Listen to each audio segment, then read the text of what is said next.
अस्सलाम वालेकुम। अपने चैनल पर तमाम दोस्तों को खुशामदीद कहता हूँ। आज हम एक टेस्ट सीरीज़ शुरू करने लगे हैं इंस्पेक्टर इन रेवेन्यू की। इंस्पेक्टर इन रेवेन्यू की पोस्टें जो है FPR में आई हैं और जो है इनका टेस्ट बाकायदे जो है FPS के थ्रू कंडक्ट किया जाएगा। तो सबसे पहले जो है इंस्पेक्टर इन रेवेन्यू के लिए जो है रिटर्न टेस्ट होगा। रिटर्न टेस्ट के बाद फिर जो according to federal public service policy के मुताबिक फिर जो इसका डिस्क्रिप्टिव एग्ज़ाम होगा। उसके बाद जो है इसका इंटरव्यू फाइनल कंडक्ट होगा। ठीक है, ये इसका प्रोसेस है वैसे, लेकिन ये अकॉर्डिंग टू होता है कि जो है स्टूडेंट्स की जो है वो तादाद कितनी है या कितने स्टूडेंट्स ने अप्लाई किया है, इसके मतलब ये इसके बाद जो है इसके बाकी प्रोसेस है। लेकिन सबसे पहले जो इसका प्रोसेस है वो है टेस्ट सीरीज़ का। ठीक है, MCQ टेस्ट का सबसे पहले MCQ टेस्ट होगा। ठीक है, इसके बाद जो है जिसको स्क्रीनिंग टेस्ट भी कहते हैं। ठीक है, इसके बाद जो है वो होगा जी डिस्क्रिप्टिव जो स्क्रीनिंग टेस्ट में सक्सेसफुल होंगे। ठीक है, आज हम सबसे पहला जो टॉपिक शुरू करेंगे इंस्पेक्टर इन रेवेन्यू का वो है जी computation of taxable income. Taxable income जो है इनकम ऑर्डिनेंस 2021 के मुताबिक सेक्शन नंबर 9 में डील होती है। ठीक है, कि इनकम ऑर्डिनेंस 2001 का जो सेक्शन नंबर 9 है वो डील करता है कंप्यूटेशन ऑफ टैक्सेबल इनकम। तो इस लेक्चर में हम डिस्कस करेंगे कि टैक्सेबल इनकम क्या होती है, टोटल इनकम क्या होती है और डिडक्टिबल अलाउंस क्या होते हैं जिनको डायरेक्ट डिडक्शन भी कहते हैं। इसके बाद ज़कात, workers welfare fund, workers participation fund, expenses of education, loan of house और इसके बाद जो है एक MCQ टेस्ट होगा जो कि मैंने खुद ही तैयार किया है। इसमें बहुत से इम्पोर्टेंट मैंने जो MCQs जो है इस टेस्ट सीरीज़ में शामिल किए हैं इन टॉपिक से रिलेटेड जो हम इस वीडियो में डिस्कस करने लगे हैं। तो सबसे पहले हम जो पॉइंट डिस्कस करेंगे है वो है taxable income. Income tax ordinance 2001 के तहत की गई कुछ पेमेंट्स को टोटल इनकम से लेस किया जाता है। जिन पेमेंट्स को टोटल इनकम से लेस किया जाता है इन्हें इनकम टैक्स ऑर्डिनेंस 2001 के मुताबिक डिडक्टिबल अलाउंस कहते हैं, जबकि अक्सर इन्हें डायरेक्ट डिडक्शन भी कहा जाता है। ठीक है, टैक्सेबल इनकम का मैंने बताया कि टैक्सेबल इनकम क्या होती है कि इनका इनकम टैक्स ऑर्डिनेंस के मुताबिक कुछ पेमेंटें जो हैं वो टोटल इनकम से लेस की जाती हैं, यानी कि कम की जाती हैं या उनको टोटल इनकम में से निकाला जाता है। तो टोटल इनकम में से जो अमाउंटें या पेमेंट्स कम की जाती हैं उनको हम कहते हैं डिडक्टिबल अलाउंस या डायरेक्ट डिडक्शन भी कहते हैं।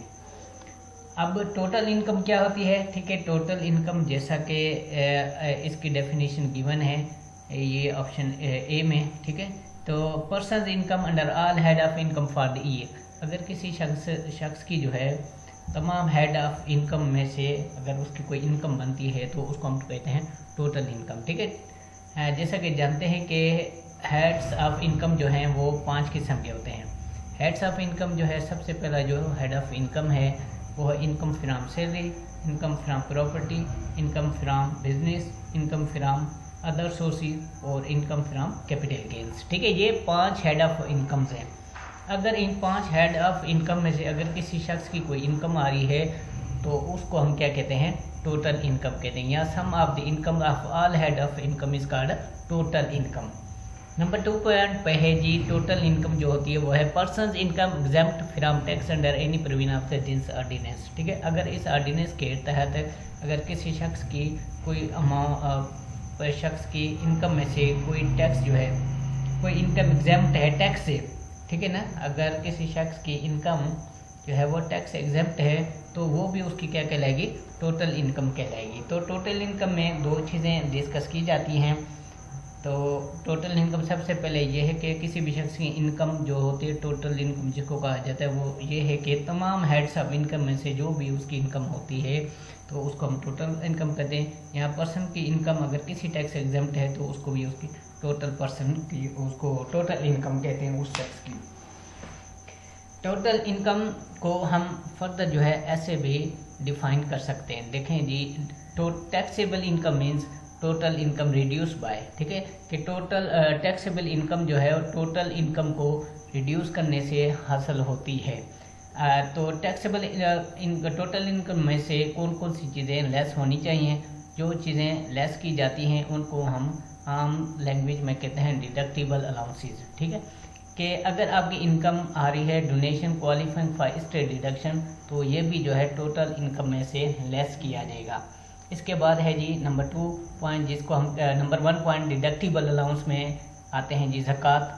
अगर इनका ज़कात इन अशर ऑर्डिनेंस 1980 के तहत अगर कोई ज़कात आपने पे की है तो वो भी as a deductible allowance consider होगी और वो टोटल इनकम में से उसको लेस किया जाएगा या मिनहा किया जाएगा। इसी तरह वर्कर्स वेलफेयर फंड, इसको भी जो है टोटल इनकम में से लेस किया जाता है और लेस करने के बाद वो इनकम टैक्सेबल इनकम बन जाती है। इसी तरह जो है वर्कर पार्टिसिपेशन फंड जो है इसको भी जो है टोटल इनकम में से लेस किया जाता है।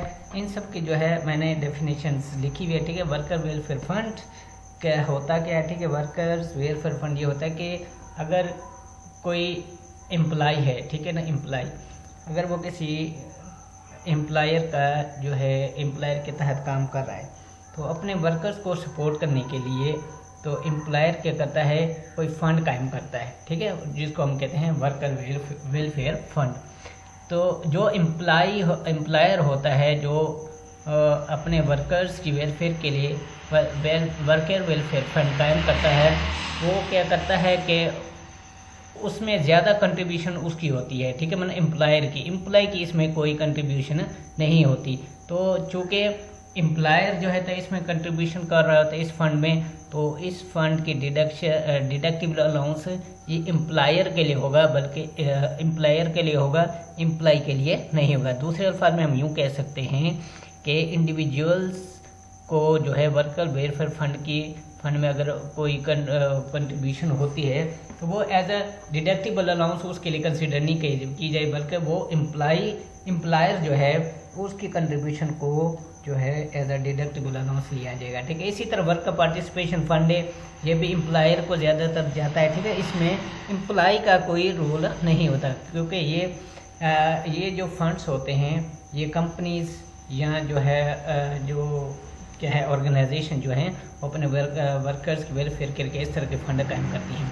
तो इससे ये मुख्तसर ये कि डिडक्टिबल अलाउंस जो हमने डिस्कस किए हैं इस तरह के ज़कात वर्कर वेलफेयर फंड, ये डिडक्टिबल अलाउंस हैं। जब इन टोटल इनकम में से इनको लेस कर देंगे तो बाकी जो हमारे पास इनकम आएगी उसको हम टैक्सेबल इनकम कहते हैं। नंबर 1 पॉइंट है हमारे पास ज़कात के। अब हमने डिटेल में डिस्कस करना है कि ज़कात क्या होती है। ठीक है, ज़कात को जो है वो सेक्शन 60 में डील किया जाता है। ठीक है, कि सेक्शन 60 जो है वो उसमें ज़कात के मुतालिक डिटेल दी गई है। ठीक है, कि एक कोई भी शख्स है अगर वो कोई ज़कात पेड करता है अकॉर्डिंग टू ज़कात इन अशर ऑर्डिनेंस 1980 के तहत, तो वो उस शख्स के लिए डिडक्टिबल अलाउंस होगा। ठीक है, सिर्फ और सिर्फ ज़कात एंड अशर ऑर्डिनेंस 1980 के मुताबिक दी गई ज़कात पर डायरेक्ट डिडक्शन दी जाएगी। और इसका तरीक़ाकार ये है कि ज़कात एंड अशर ऑर्डिनेंस 1980 के मुताबिक ज़कात गवर्नमेंट के खजाने में जमा करवाई जाएगी या ज़कात इदारे को दी जाएगी जो ज़कात एंड अशर ऑर्डिनेंस 1980 के मुताबिक अप्रूव्ड होगा। ज़कात एंड अशर ऑर्डिनेंस 1980 के मुताबिक बैंक या कोई और इदारा ज़कात डिडक्ट करके गवर्नमेंट खजाने में जमा करवाएगा। टैक्स में ज़कात का डिडक्टिबल अलाउंस क्लेम करने के लिए ज़रूरी है कि मंदवे बाला किसी भी सूरत में दी गई ज़कात की रसीद या एविडेंस टैक्स रिटर्न के साथ लगाई गई हो। ज़कात एंड अशर ऑर्डिनेंस 1980 के मुताबिक गवर्नमेंट खुद मुस्तकिल में ज़कात तकसीम करती है। इससे ये भी मालूम होता है कि इससे ये बात भी आप अपने ज़हन में रख लें कि अपने रिश्तेदारों, गरीबों, नादारों वगैरह को खुद ज़कात देने से मज़हबी फरीज़ा तो अदा हो जाता है, लेकिन वो क्या होता है डिडक्टिबल वो अलाउंस एज ए कंसीडर नहीं होगी। ये पॉइंट हमने लाजमी याद रखना है कि मैंने जिस तरह का आपको बताया कि ज़कात अगर कोई गवर्नमेंट का इदारा डिडक्ट करता है तो वो तो आपके लिए डिडक्टिबल अलाउंस होगा, लेकिन अगर आपने ज़कात जो है दी है अपने रिश्तेदारों को, गरीबों को, मस्कीन को, मुस्तकीन को, ठीक है, तो ये आपके लिए डिडक्टिबल अलाउंस नहीं बनेगा, ठीक है, टोटल इनकम में से। इसी तरह ऐसे कुछ सबसेक्शन है, जिस तरह के सबसेक्शन 2 ऑफ सेक्शन 40, ये जो सेक्शन है इसमें भी जो है अगर आप कोई ज़कात पे करते हैं तो उसमें भी वो भी एज अ डिडक्शन हो आपकी कंसीडर की जाएगी, ठीक है। तो सबसेक्शन 2 ऑफ सेक्शन 40 अब हम डिस्कस करेंगे कि उसमें जो चीज़ें हैं अगर वो भी जो हैं ज़कात के तौर पर आपकी टोटल इनकम से डिडक्शन उनकी की जाएगी, ठीक है। नंबर 3 इसका पॉइंट ये है कि ज़कात ये कोई भी अनाउंस है या उसका कोई पार्ट है, तो अगर उस किसी भी टैक्स ईयर में अगर वो डिडक्ट नहीं किया गया है, ठीक है, मैंने टोटल इनकम में से अगर वो डिडक्ट नहीं किया गया है तो वो उसके लिए आप टैक्स डिडक्टिव अलाउंस के तौर पर उसको क्लेम नहीं कर सकते, ठीक है। फिर मैं रिपीट कर देता हूँ कि कोई भी अलाउंस है या उसका कोई पार्ट है, अगर आपकी टोटल इनकम में से वो डिडक्ट नहीं हुआ तो आप उसको as a deductible allowance claim नहीं कर सकते, या उसको रिफंड वो नहीं हो सकता, या उसको कैरी फॉरवर्ड नहीं कर सकते, ठीक है। सेक्शन 9 जो है यहाँ पे जो मैंने हाईलाइट किया हुआ है, ये सेक्शन 9 जो डील करता है ये टोटल इनकम से रिलेट करता है, ठीक है, टोटल इनकम से रिलेट कर टैक्सेबल इनकम से रिलेट करता है, ठीक है। तो टैक्सेबल इनकम में से वो जो है क्या उसको डिडक्ट नहीं किया जाएगा। नेक्स्ट हमारे पास पॉइंट है सेक्शन 40 जो मैंने अभी डिस्कस किया था। सेक्शन 40 का जो है सब सेक्शन 2 में ये है कि अगर कोई पर्सन प्रॉफिट ऑन डेट पे अगर कोई उसका टैक्स अगर कोई रिसीव कर रहा है, ठीक है ना, a person receive any profit on debt chargeable to tax on their head income from other sources shall be allowed a deduction for any zakat paid by the person under the ज़कात in Ushr this 1980 at the time of profit the paid to the person, ठीक है। इसका मतलब यह कि ज़कात on profit on debt interest income, इन पे जो ज़कात यहाँ ये होगी तो ये भी एज ए डिडक्शन कंसिडर होगी। इसी तरह डिडक्शन ऑफ डेप्रिसिएशन और initial allowance in case of lease building और together with plant and machinery, इसको भी एज अ डिडक्शन कंसिडर किया जाए। लेकिन कोई ऐसा अगर एसेट्स है, ठीक है ना, जिस तरह के कैपिटल नेचर का या कोई ऐसा एक्सपेंडिचर है जो कि आपके टोटल से डिडक्ट ही नहीं हुआ तो उसको आप एज ए डिडक्शन कंसिडर नहीं कर सकते, ठीक है। आगे जी वर्कर्स वेलफेयर फंड, ठीक है, ये ऑलरेडी मैंने डिटेल में बता दिया था कि जो है एम्प्लॉयर जो होते हैं वो अपनी एम्प्लॉय के लिए जो एक अलाउंस कायम करते हैं जिसको कि क्या कहते हैं जी वर्कर वेलफेयर फंड कहते हैं, ठीक, इसको एज ए डिडक्टिबल अलाउंस के तौर पर लिया जाता है, ठीक है। तो ये अलाउंस जो है अकॉर्डिंग टू 1971 के मुताबिक जो है इसको कंस्टिट्यूट किया जाता है, ठीक है, या इसको कंस्ट्रक्ट नहीं इसको ऑर्गेनाइज किया जाता है, ठीक है। और इसमें जो है इसके बाद ये फर्दर डिटेल के 1918 की इसकी ज़रूरत नहीं है, लेकिन सिर्फ ये बताने कि वेलफेयर ये होता क्या है, ठीक है। वर्कर पार्टिसिपेशन फंड भी as a deductible allowance consider होता है पर्सन के लिए, ठीक है। पर्सन वो जो एम्प्लॉयर है, एम्प्लॉई नहीं, ठीक है ना, इसके लिए वो वही सेम कंडीशन है, ठीक है, जो ये अकॉर्डिंग टू कंपनीज एक्ट के तहत 1968 के तहत ये भी कायम किया जाता है, ठीक है। तो इस पार्ट इसको भी आप देख लें। इसके बाद जो है हमारे पास नेक्स्ट पॉइंट है डिडक्टिबल अलाउंस, ठीक है। अभी तो हमने 3-4 डिडक्टिबल अलाउंस जो डिस्कस करी, ये भी डिडक्टिबल, लेकिन इसके अलावा फर्दर भी डिडक्टिबल अलाउंस है, जैसे कि अब सेक्शन 60 का पार्ट जो सी जो है उसमें जो डिडक्टिबल अलाउंस हैं, जैसे कि deductible allowance for profit on debt, ठीक है, अगर प्रॉफिट ऑन डेट पर आप अदा करते हैं तो वो भी एज ए डिडक्टिबल अलाउंस होगा, ठीक है। कि every individual shall be entitled to a deductible allowance for the amount of any profit a share in rent and share in appreciation of value of house paid by the in a tax year on a loan by scheduled bank or non-banking financial institution regulated by the Security and Exchange Commission of Pakistan or advanced government or local government, ठीक है। तो के profit on date पे भी किसी भी individual को वो डिडक्टिबल अलाउंस की डिडक्टिबल अलाउंस जो हो वो अलाउ होगा, ठीक, उसकी डिडक्शन क्या होगी, अलाउ होगी अगर वो पे कर रहा है एनी प्रॉफिट किसी भी प्रॉफिट पे, वो प्रेफर्ड हो सकता है, रेंट शेयर इन रेंट की फॉर्म में भी हो सकता है, in share in appreciation for value of house भी हो सकता है, ठीक है। किसी भी टैक्स इन में अगर उसने कोई लोन वगैरह लिया है किसी शेड्यूल बैंक से ना या नॉन बैंकिंग बैंक से, ठीक है। लेकिन ये बैंक्स जो हैं ये बाकायदा रेगुलर्स भी होनी चाहिए, ठीक है। ऐसा नहीं है कि ऐसे किसी से ले लिया जो कि बैंक बाकायदा security exchange commission of Pakistan या गवर्नमेंट किसी भी प्रोविंस सूबा या लोकल गवर्नमेंट से वो रेगुलराइज नहीं है, तो ऐसे बैंकों का जो है उन ऐसे बैंकों से लोन जो है वो as a deductible allowance consider नहीं होगा। इसमें नंबर 2 पॉइंट है कि अगर अमाउंट जो है इंडिविजुअल डिडक्टेबल अलाउंस की जो है वो एक्सीड कर जाती है 50% ऑफ टैक्सेबल इनकम और 2 million rupees which is ever, ठीक है। अगर किसी शख्स इंडिविजुअल की जो है डिडक्टेबल अलाउंस जो कि जैसा कि सब सेक्शन में बताया गया कि जिस तरह के profit any profit share in rate या शेयर इन अप्रिसिएशन वैल्यू, अगर इसकी अमाउंट जो है वो एक्सीड कर जाती है तो टैक्सेबल इनकम से 50% ज़्यादा एक्सीड कर जाती है या उसके 2 मिलियन में ना 20 लाख से, इनमें से जो भी अमाउंट जो है वो इससे एक्सीड नहीं करनी चाहिए। वो उस share in profit share in rent में या share in appreciation of value of house कि उसकी जो अमाउंट है उसमें उससे इंडिविजुअल की जो है डिडक्टिव अलाउंस की अमाउंट जो है 50% से ज़्यादा इंक्रीज़ ना करे, ठीक है। मतलब 50% से ज़्यादा वो अमाउंट नहीं होनी चाहिए। सिंपल यूँ समझे कि अगर आपने किसी बैंक से लोन लिया है share in appreciation for house के लिए, ठीक है, वो जो अमाउंट है उसका जो उसके लिए डिडक्टेबल अलाउंस जो वो 50% तक तो होगा, लेकिन उससे ज़्यादा उसके लिए डिडक्टेबल अलाउंस की इजाज़त या डिडक्टेबल अलाउंस अलाउड नहीं होगा। यहाँ उसकी लिमिट बताई दी 20 लाख, ठीक है, यहाँ 20 लाख। इन दोनों में से जो भी लोअर होगा तो वो जो है एज अ डिडक्टेबल अलाउंस उसको अलाउ होगा किसी भी इंडिविजुअल को या पर्सन को, ठीक है।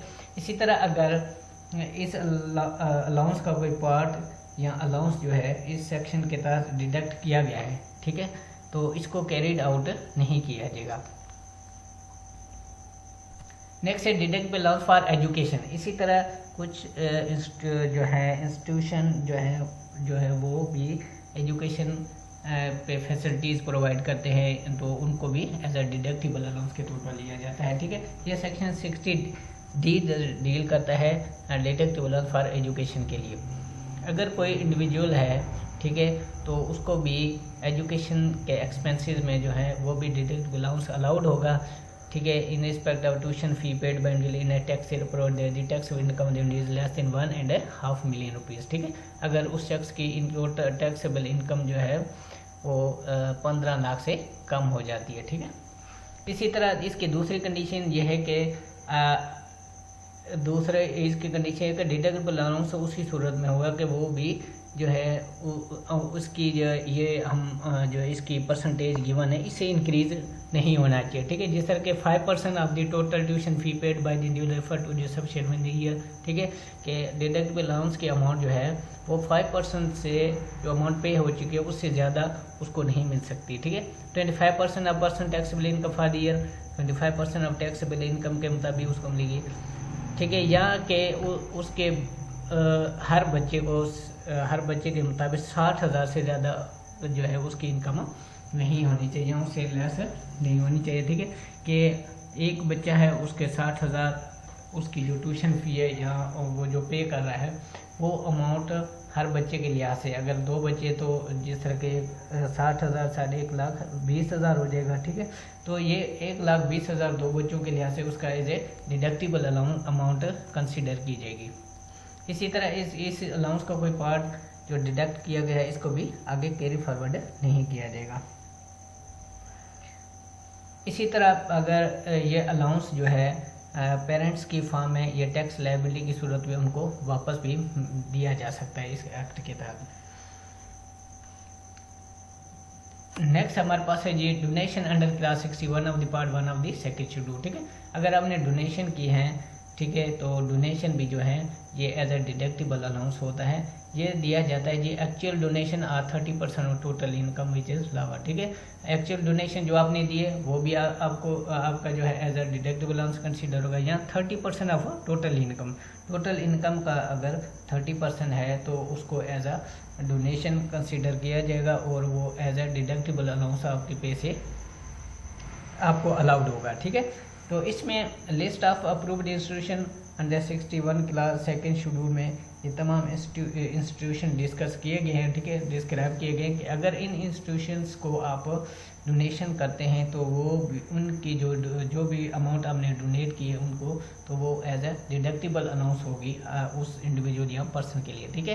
कि इसमें जिस तरह के आगे के any amount paid as donation to the following institution, foundation, society, boards, trust and funds, namely any sports board or institution recognized by the federal government for the purpose of promoting, controlling or regulating any sport for game, fund for promotion of science and technology in Pakistan, fund for retarded and handicapped children, national trust fund for the disabled, fund for development of mazar bari imam, Rabita Islami project for printing copies of holy Quran, ठीक है। ये जो है तमाम institution जो है या board या सोसाइटी जो है ये होती हैं 61 सेकेंड शेड्यूल डिस्कस की जाती है। इनको जो डोनेशन दिए जाते हैं तो इनको एज अ डिडक्टिबल अलाउंस लिया जाता है, ठीक है। आगे भी इसकी लिस्ट लंबी सी है, ये आप देख लें सारी लिस्टें कि इन तमाम इंस्टीट्यूट पर अगर कोई पर्सन डोनेट करता है तो वो उसकी डोनेशन जो है वो अमाउंट जो उसने डोनेट की है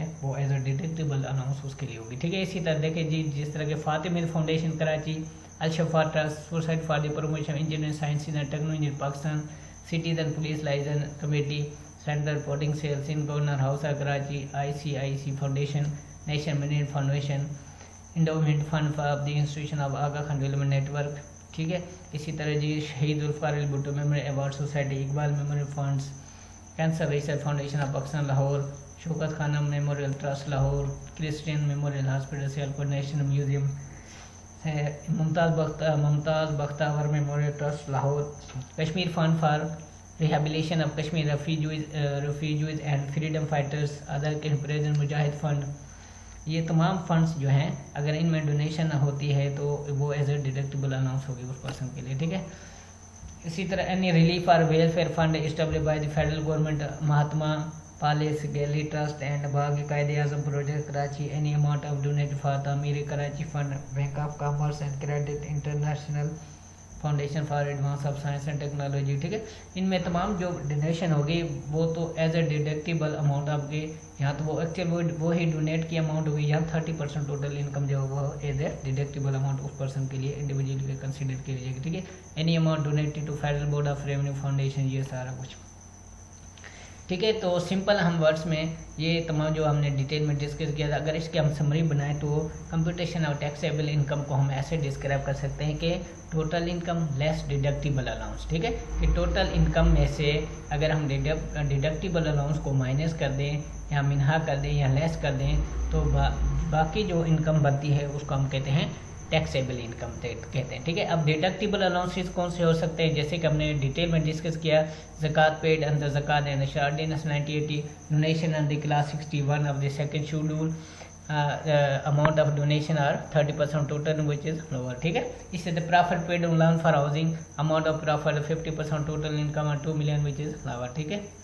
इसी तरह education expenses of children 5% tuition fee, 25% taxable income और 60,000 पर चाइल्ड विच इज, ठीक है। ये इसकी समरी होगी। ये तमाम डिडक्टिबल अलाउंस हमने डिटेल में वैसे पीछे डिस्कस कर ली है, लेकिन अगर इसकी समरी बनाएं तो अगर ये तमाम चीज़ें, ठीक है ना, जो कि डिडक्टिबल जिनको डिडक्टिबल अलाउंस कहा जाता है, अगर इसको टोटल इनकम में से ये माइनस कर दें तो वो हमारे पास जो इनकम आएगी उसको हम टैक्सेबल इनकम कहते हैं, ठीक है। Taxable income is equal to total income minus deductible allowances.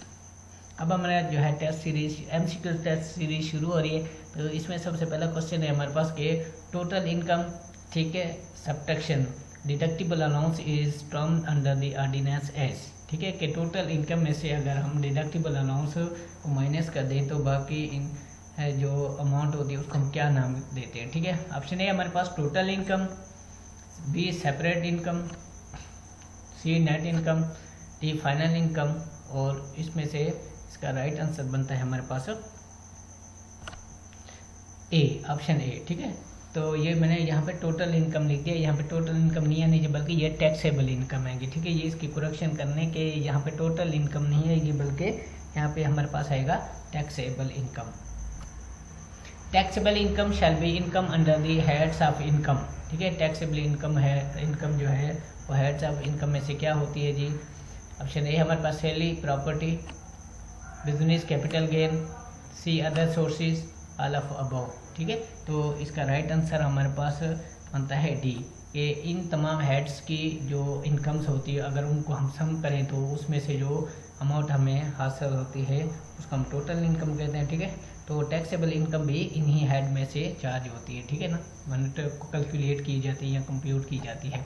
Taxable income shall be income under all heads of इनकी रिड्यूस्ड बाय। ठीक है, कि टैक्सेबल इनकम जो है तमाम इनकम हेड्स के इनकम में से रिड्यूस करें किसको? ठीक है, एक्सपेंडिचर्स को, B deductible allowances, debt credit, C refund, और इसका राइट आंसर है हमारे पास डिडक्टिबल अलाउंसेस। ठीक है, टैक्सेबल इनकम जो है वो लेस हो जाती है तमाम हेड्स ऑफ इनकम से जो एज ए डिडक्टिबल अलाउंस जिनको हम कहते हैं। Total income is the sum of.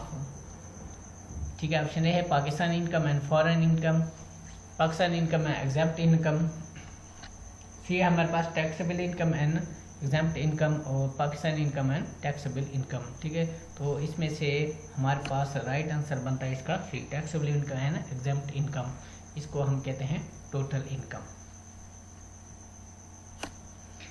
The income of a person under a head of income for a tax year shall be total amounts received, amount derived reduced by deductible allowances, admissible allowance, deductions, tax credit, the refund। तो इसमें से इसका right answer है हमारे पास A, deductible allowances. If amount of total deduction allowed exceed the income under any head it shall be treated as. ठीक है, तो ऑप्शन है carry forward, B loss, brought down, D deductible allowance. तो इसमें से इसका राइट आंसर है B, loss. ठीक है, कि अगर टोटल डिडक्शन जो है वो इनकम से इंक्रीज हो जाती है तो उसको हम एज ए लॉस कंसीडर करते हैं। Where amount of deductible allowance exceed total income the excess shall.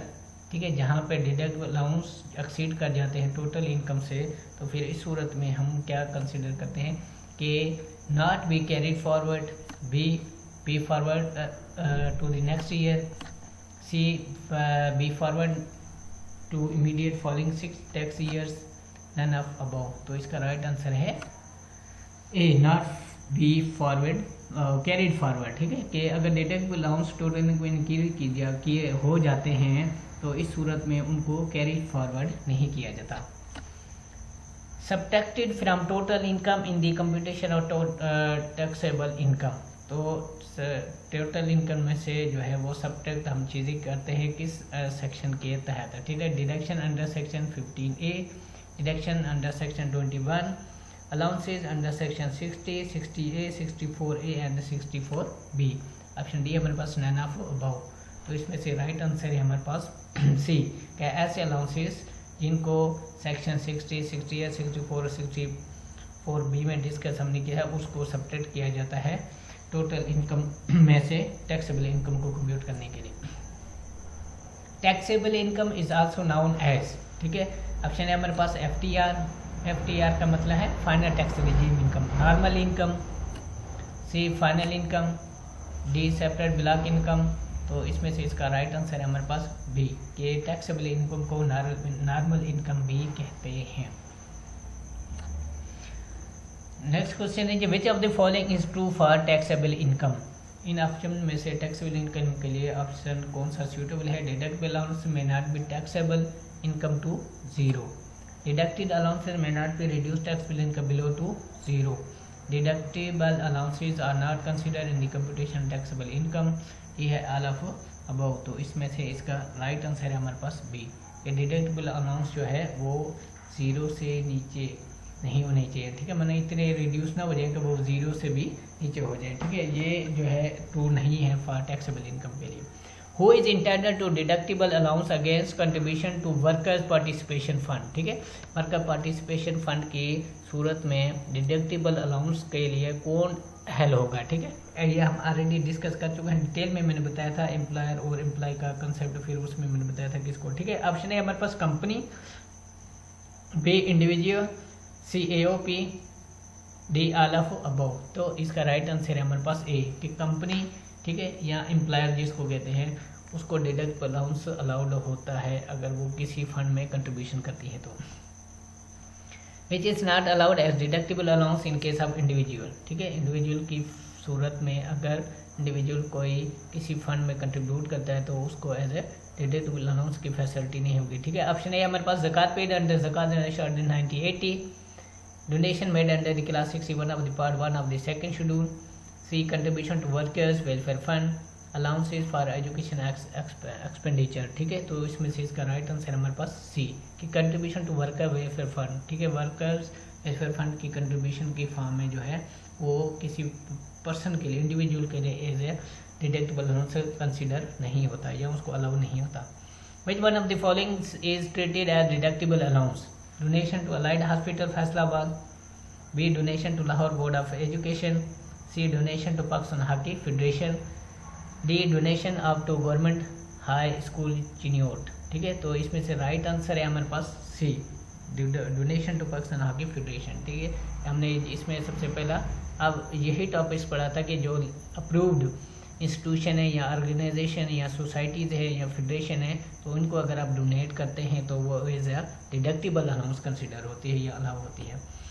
To categorize an individual इधर सैलरीड और non salaried, the income on which the deduction of tax is final, is included in taxable income, is not included in taxable income, is partially included in taxable income, always include in taxable income. तो इसमें से इसका right answer हमारे पास B कि कोई भी जो है इनकम जिस पे टैक्स फाइनल हो चुका उसको हम जो है टैक्सेबल इनकम में शामिल नहीं करते। It is a deductible allowance under income tax ordinance 2021, ज़कात paid to poor in village, amount paid as a charity to deserving students, ज़कात पेड टू रिलेटिव्स, ज़कात पेड अंडर द ज़कात इन 1980, ठीक है। इसमें से इनमें से डिडक्टिबल अलाउंस कौन सा है इनकम टैक्स ऑर्डिनेंस 2001 के तहत, ठीक है। तो इसमें से ज़कात जो है पुअर को जो देते हैं यह भी डिडक्टिबल अलाउंस के तौर पर इसको कंसिडर नहीं किया जाता। चैरिटी, डिजर्विंग स्टूडेंट्स, रिलेटिव्स को भी ये कंसिडर नहीं होती। ज़कात पे ये तो ऑलरेडी डिडक्टिबल अलाउंस है, तो इसमें ऑप्शन बी जो है हमारे पास ऑप्शन डी जो है हमारे पास ये इसका राइट आंसर बनता है। Donation under 61 class of the part 1 of the second schedule is entitled to deductible allowance, entitled to tax credit, not treated in the computation of taxable income, none of above। तो इसमें से right answer है ए, ठीक है। अगर आप donate करते हैं अंडर क्लास 61 तो उसमें वो जो भी अमाउंट आप डोनेट करेंगे वो इंटाइटल है एज ए डिडक्टिबल अलाउंस के तौर पर। Deductible allowance in case of individual for donation under class 61 of the part 1 of the second schedule is actual amount और 50% of total income which is lower. Next है हमारे पास कि actual amount of 20% total income which is lower, actual amount of 30% of total income, actual amount of 50% of total income. तो इसमें से इसका right answer है हमारे पास सी, ठीक है। ये भी हमने डिस्कस किया था कि जो भी डोनेशन होती है under class 61 of the part 1 second schedule में तो वो एक्चुअल अमाउंट ऑफ डोनेशन या 30% of total income as a consider उसको भी, इन दोनों में से जो भी लोअर होगा वो as a deductible allowance consider होगा। Limit for deductible allowance for share in rent against loan for housing, ठीक है। हाउसिंग के लिए अगर आपने कोई लोन लिया है उसमें तो उसकी लिमिट डिडक्टिबल अलाउंस की कितनी होती है, ठीक है। एक्चुअल शेयर आर 2 million और 50% of taxable income which is over, ठीक है। सेकेंड है हमारे पास actual share or 50% of taxable income which is lower, C actual share or 2 million which is lower. तो डी हमारे पास 2 million और 50% of taxable income which is lower. तो इसमें से हमारे पास राइट आंसर बनता है इसका ए, ठीक है। कि एक्चुअल शेयर यहाँ 20 लाख या 50% टैक्सेबल इनकम में की जो होगी एज ए डिडक्टिबल आंसर उसको कंसीडर किया जाएगा। Who is entitled to deductible allowance against payment of profit or share in rent of on land for housing? Individual, AOP, company, all of them. तो इसमें से राइट आंसर है ए। Individual को जो है प्रॉफिट और share in rent on land for housing के लिए जो है जो पेमेंट होगी वो एज ए डिडक्टिबल अलाउंस जो है वो उसका इंटाइटल होगा। Deductible allowances for education expenses shall be allowed in the return of option A father, mother, either parents और D students। तो इसमें से इसका राइट आंसर हमारे पास सी के पेरेंट्स के अगर पेरेंट्स होंगे तो उनको एजुकेशन एक्सपेंसेस जो है वो अलाउड होंगे इन रिटर्न में, ठीक है ना। रिटर्न में कि जो उन्होंने एक्सपेंस किए हैं एजुकेशन के हेड में या पेमेंट की है तो वो उनको पेरेंट्स के फॉर्म में उनको वापस दी जाएंगी। Limit for deductible allowance for education expenses is 5% of tuition fee or 25% of taxable income or 60,000 per child, which is or 5% of the tuition fee, 5% of tuition fee or 25% of taxable income। D हमारे पास है 5% of tuition fee or 60,000 per child, which is a lower। तो इसमें से इसका right answer है हमारे पास ए। On taxable income for education where deductible allowance for education expenses is 500,000, 10, C 15 और D 20, ठीक है।